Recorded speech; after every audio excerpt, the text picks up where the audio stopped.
Christmas in Ashwood was always a quiet time.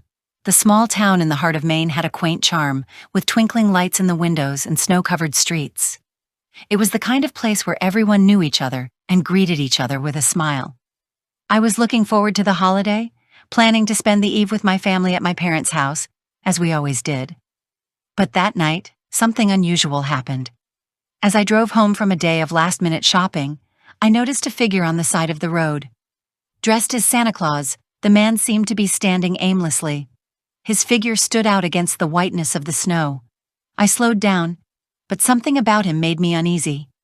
The bright glare of the headlights revealed a pale, almost ghostly face and eyes that seemed fixed on me. I tried to ignore it and continued on my way. But as I got home, that uneasy feeling lingered. And then, around midnight, I heard something that made my heart race. Footsteps in the snow around the house. The footsteps stopped near my window. Trembling, I looked through the curtains. The figure of Santa Claus was there, motionless. He didn't knock on the door or move, just stared out the window. My breathing became heavy, and for a moment, I thought about calling the police. Minutes passed, but he didn't move. I gathered my courage and called my brother, who lived a few streets away. He promised to come right away.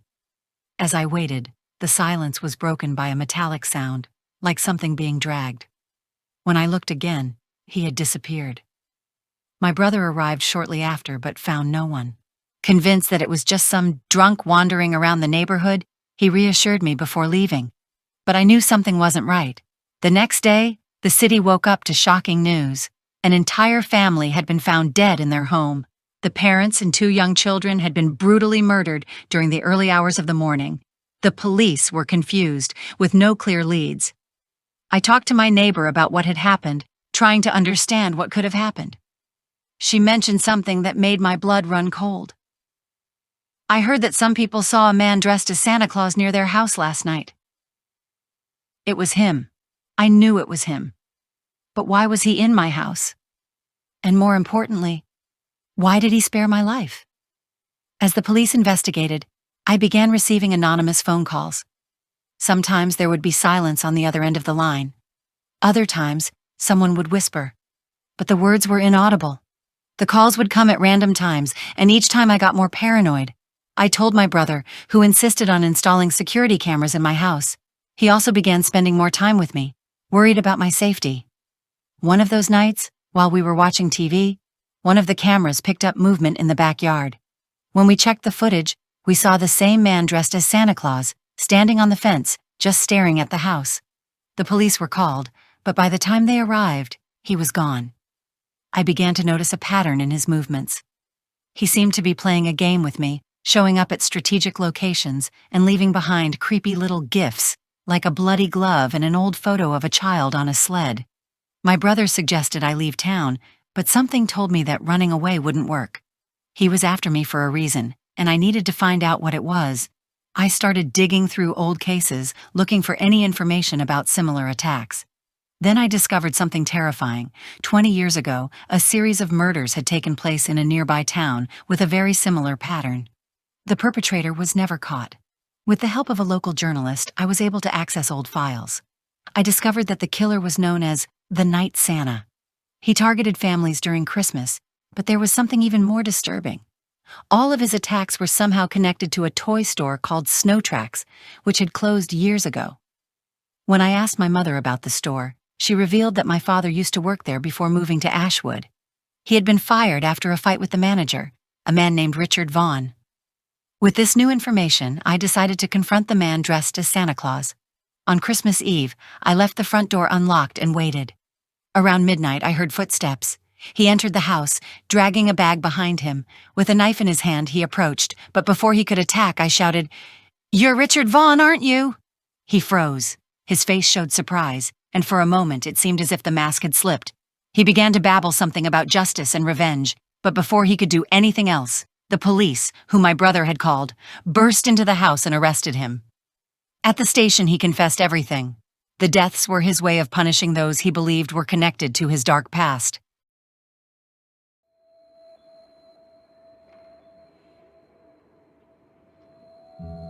My town, Maplewood, was known for its Christmas decorations.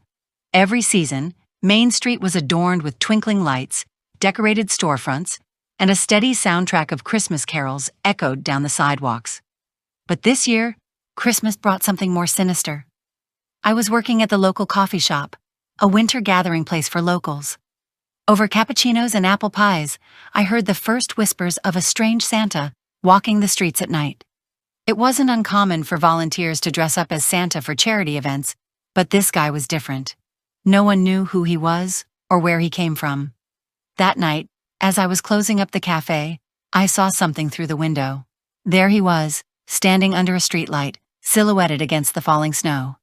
He seemed to be looking right at me. My heart raced, and the stories I'd heard during the day began to seem less fictional. The next day, the whole town was talking about the disappearance of Lauren, a 12-year-old girl who lived a few streets down from my house. She had gone out to deliver Christmas cards and never returned. I was haunted by the image of that man. Who was he? Why had he been there the night before? Then I found something peculiar at the entrance to the cafe, a small red box with a gold bow. Inside was a snowman made of Play-Doh and a note that said, "To you, with love." I took it to the police, but they just took my report and said they would look into it. Something about the expression on the officer's face made me feel like I wasn't the only one who had reported something strange that week. Lauren had still not been found, but the town went about its business as usual, as if avoiding tragedy was the only way to keep the Christmas spirit alive. I, however, was restless. That night, I went to the park where Lauren had last been seen. The place was deserted except for one disturbing detail: a snowy Santa Claus figure with coal-black eyes and a sinister expression carved into the ice. Around it were footprints that led to a trail in the woods, but then disappeared. When I told the police about this, they looked at me skeptically, but one of the detectives, Sergeant Miller, seemed to take my story seriously. He said I should be careful and avoid walking alone at night. The following days brought more strange reports. People found mysterious gifts, all with cryptic messages. Some residents claimed to have seen Santa prowling their yards, but the security cameras never captured anything conclusive. I couldn't sleep. Every sound in the wind seemed to whisper my name. Then I received another gift. An old black-and-white photo of a group of children sitting around a man dressed as Santa Claus. Behind them, a sign indicated that the photo had been taken at Harrington's department store, which had closed for years. I went to the local newspaper archives and discovered something that made my blood run cold. In the 1960s, Harrington's was famous for its extravagant Christmas, but the Santa hired in 1968, a man named Edward Bryce, mysteriously disappeared after being accused of kidnapping a child during an event. Convinced that Edward was somehow connected to current events, I decided to investigate on my own. I discovered that he had lived on the outskirts of Maplewood before he disappeared. His old home was now an abandoned structure, but locals avoided the place, saying it was cursed. I went there with Sergeant Miller, who seemed as intrigued as I was. The house was in ruins, but in the basement, we found something macabre, a room filled with old photographs of children with terrified expressions. In the center was a wooden chair with rusty chains around it. As we explored, we heard footsteps above us. We ran to investigate, but the house was empty. However, on the porch was another present, a small golden bell with my name engraved on it. It was Christmas Eve, and I knew the mysterious Santa would come for me. The pieces were falling into place. Edward Bryce was back, and he seemed to be recreating his disturbing past. I decided to be the bait. With Miller's help, we spread the word that I would be alone in the cafe that night, locking the place down. I stood there, feigning normalcy, while the police lurked nearby. At midnight he appeared. The figure of Santa came through the back door, dragging a large, heavy sack.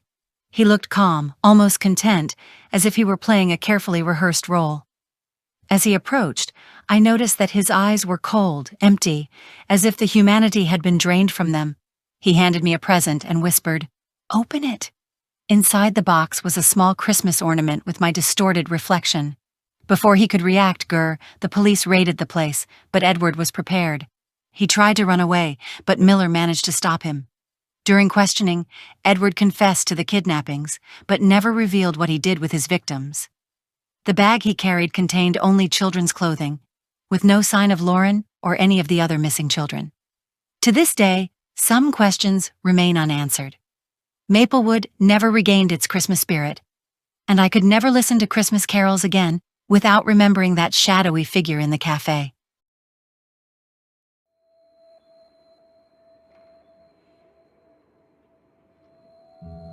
Christmas in Stillwater was always a grand affair, but this year it would be remembered for very different reasons. The children were in high spirits, the houses were covered in lights, but something dark loomed over the town. It began with reports of a Santa Claus walking alone through the streets at night, his tall, still figure appearing on dark corners and alleys. This was not your typical mall Santa. His outfit was worn with dark stains that looked like blood.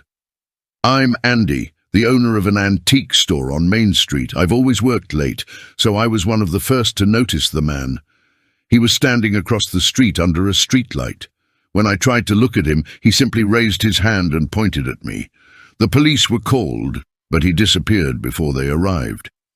I thought it was just a practical joke, but the next day I found a present on the doorstep of the store. It was wrapped in red paper with a gold bow. Inside was a small carved wooden figurine. It looked just like me. 2 days later, the town was in shock. A little girl named Sophie had disappeared while playing in her backyard. Her family had found a gift similar to the one I had received, but inside was a golden bell with her name engraved on it. I was horrified. I tried to turn the doll into the police, but they didn't seem to know what to do with it. Meanwhile, more people began reporting encounters with the mysterious Santa Claus. He would always appear late at night, just watching. My co-workers at the store started saying I was obsessed, but how could I ignore it?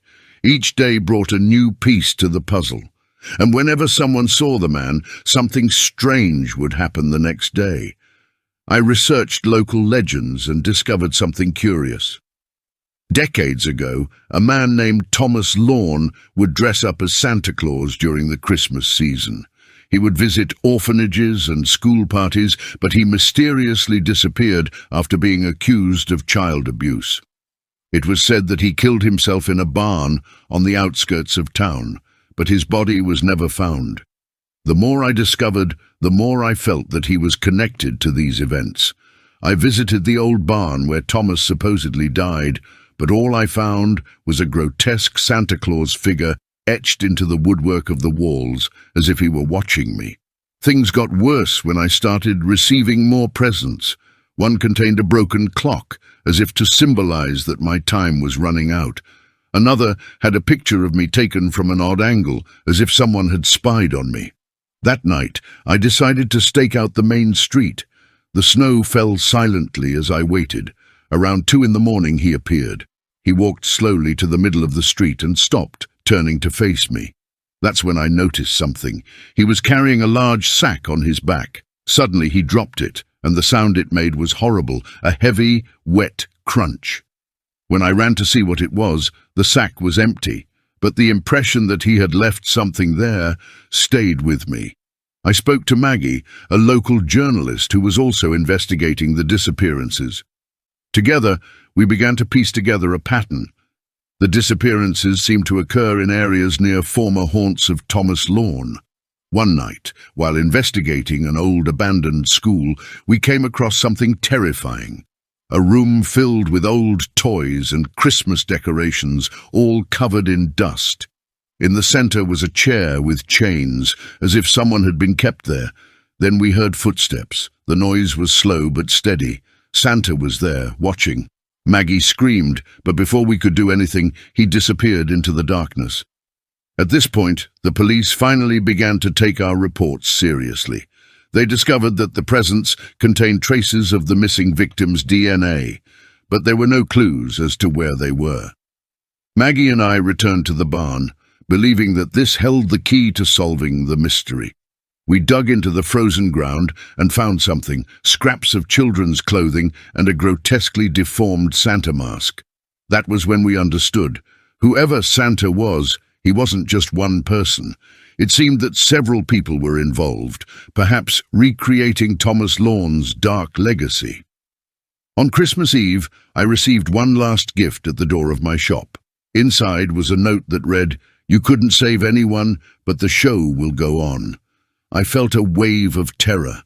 I walked to the town square, where the town was celebrating its Christmas celebrations. Santa Claus was there, taking pictures with children. But when I approached, he smiled in a way that made my blood run cold. When I tried to confront him, he disappeared into the crowd. The police were never able to solve the disappearances, and the gifts stopped showing up. But the feeling that he was still there, somewhere, never faded, seemed. And every year at Christmas time I look out the windows, hoping not to see him.